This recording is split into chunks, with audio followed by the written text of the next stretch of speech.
In the heart of a vibrant city, there existed a restaurant known as Harmony Bistro.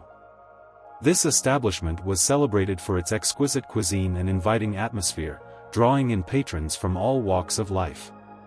However, beneath the surface of this culinary gem lay a troubling reality that owner Lucas Bennett had been too distant to notice. Lucas, a quiet yet ambitious entrepreneur, had poured his heart and soul into Harmony Bistro. He envisioned it as a space where everyone felt welcome, regardless of their background or attire. As one of the restaurant's largest investors, he had initially played an active role in its day-to-day operations. But over the years, as the business stabilized, he stepped back, trusting his management team to maintain the standards he had set. One evening, feeling a nagging sense of unease about the restaurant he loved, Lucas decided to pay an incognito visit.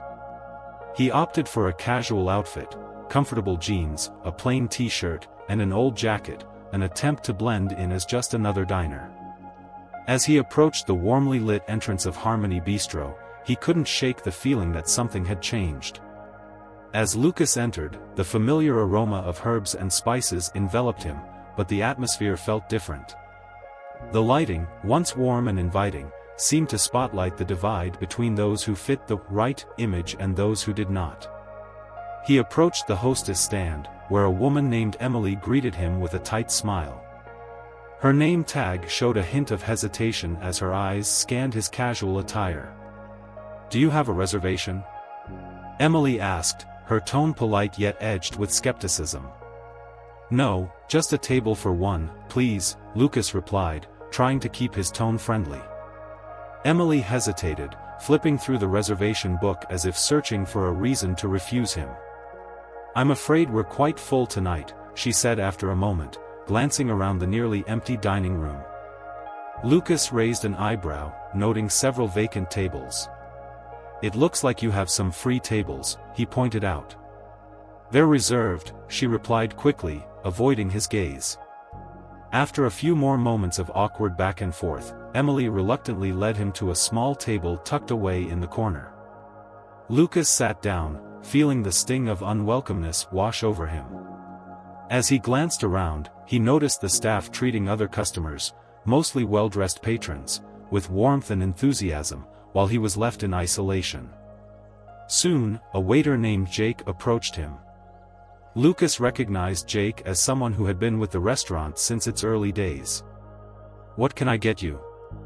Jake asked curtly, barely making eye contact. "A glass of red wine, please," Lucas replied, trying to mask his disappointment. When Jake returned, he placed the glass on the table with a thud, spilling some wine over the rim. "Enjoy," Jake muttered before walking away without another word. Lucas's heart sank further. This was not the Harmony Bistro he had envisioned. Over the next 20 minutes, Lucas watched as the staff engaged with other diners, laughing, chatting, and offering recommendations. He felt invisible, a ghost in his own restaurant. When Jake finally returned to take his food order, he didn't bother hiding his annoyance. "I'll have the grilled salmon, please," Lucas said, attempting to maintain his composure. Jake nodded curtly and walked off again, leaving Lucas feeling more isolated. As the minutes passed, Lucas overheard snatches of conversation among the staff. "What's with that guy? He doesn't look like he belongs here," he heard one server whisper to another. Lucas felt a knot tighten in his stomach. Finally, when his meal arrived, it was placed before him without a word. Lucas took a bite of the salmon, which was perfectly cooked, but the experience was tainted by the dismissive treatment. He couldn't shake the feeling that the values he had instilled in his restaurant were slipping away. Determined to uncover the truth, Lucas decided to take action. He had installed hidden cameras in the restaurant during a recent maintenance visit, hoping to capture the interactions of his staff with customers. The recordings would provide undeniable evidence of the service culture that had developed in his absence. After finishing his meal, Lucas paid the bill and left the restaurant, his mind reeling. He felt betrayed by the very establishment he had nurtured and loved. That night, he reviewed the footage from the hidden cameras, his heart heavy with disappointment. What he saw was disheartening: Emily's cold demeanor when interacting with him, Jake's dismissive service, and the whispers among the staff. It was clear, Harmony Bistro had become a place where only certain customers received warmth and respect. The next day, Lucas called for an all-staff meeting. He arranged for it to take place after closing time, wanting to ensure everyone could attend without the pressures of the dinner rush. As the evening approached, he felt a mix of anxiety and determination. When the staff gathered, confusion filled the air. Lucas stood before them, his demeanor calm but firm. "Thank you for coming. I realize you may not know who I am at first glance, but I am Lucas Bennett, the majority owner of Harmony Bistro." A ripple of shock passed through the group.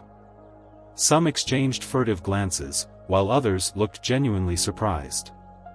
Lucas took a deep breath and continued, "I've seen the footage from last night, and I'm here to address a culture that has developed in this restaurant, one that contradicts everything I believe in." He played the recordings, revealing the harsh reality of how he had been treated and how the staff interacted with other guests. As the video played, the room grew silent. The weight of their actions hung heavy in the air. "I trusted you all to uphold the values of this restaurant," Lucas said, his voice steady. "Respect, inclusivity, and kindness are not just words, they are the foundation of Harmony Bistro. What I witnessed last night was unacceptable. I want to understand how this happened." One by one, the staff began to speak. Emily stepped forward, her voice shaking. "I was wrong. I let my misconceptions about who should be welcomed here cloud my judgment. I never meant to treat anyone poorly, but I fell into a mindset that I thought was expected." Jake followed, admitting his focus on tips rather than genuine service. "I got caught up in the idea of impressing certain customers while neglecting others. I see now how damaging that mindset is." Lucas listened intently, gauging their sincerity. He realized that they had all fallen prey to a toxic culture, but he also sensed a willingness to change. "I want to give you a chance to redeem yourselves," Lucas said, his tone softer. "We will undergo training focused on diversity, inclusion, and customer service. This is our opportunity to rebuild what we've lost." The staff nodded, a mix of relief and apprehension washing over them. They understood the gravity of the situation and the work that lay ahead. Over the next few weeks, Lucas dedicated himself to overseeing the training sessions. He worked closely with a respected consultant who specialized in creating inclusive environments. The staff participated in role-playing exercises, discussions about bias, and workshops aimed at fostering empathy. Lucas was present at every session, sharing his vision for Harmony Bistro and emphasizing the importance of treating every guest with respect. Gradually, he noticed a shift in the staff's attitudes. They began to engage in meaningful conversations, confronting their biases and assumptions. When Harmony Bistro reopened, the atmosphere was different. The staff greeted every customer with genuine warmth, regardless of their attire. Lucas felt a sense of pride watching them interact with guests, offering the same level of service to everyone. One evening, a family entered the restaurant, dressed casually but with bright smiles. Lucas observed as Emily welcomed them with open arms, leading them to a comfortable table.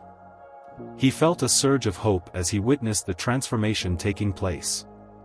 As the weeks went by, Harmony Bistro gained a reputation for its welcoming atmosphere.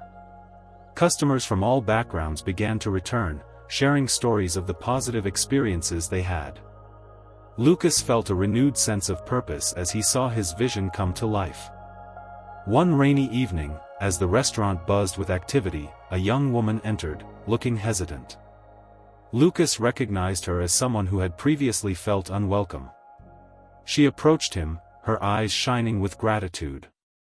"I just wanted to say thank you," she said, her voice filled with emotion. "I came here a few months ago and didn't feel like I belonged. But tonight, I felt welcomed.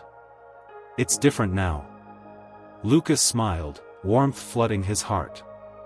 "Thank you for sharing that. It means the world to us." With time, Lucas expanded Harmony Bistro's outreach efforts, initiating community programs and inviting local youth to participate in cooking classes. The restaurant became a hub for connection, fostering a sense of belonging. As the sun set over the city, Lucas stood outside Harmony Bistro, reflecting on the journey they had embarked upon. The change had been difficult, but it had also been transformative. He felt a sense of pride knowing that Harmony Bistro was now a place where everyone could gather, celebrate, and enjoy a meal without judgment. In the end, Lucas had not only reclaimed his restaurant but had also ignited a movement toward inclusivity. Harmony Bistro thrived, embodying the values he had always envisioned. No one would ever feel unwelcome again, and Lucas was determined to ensure that his vision would endure for years to come.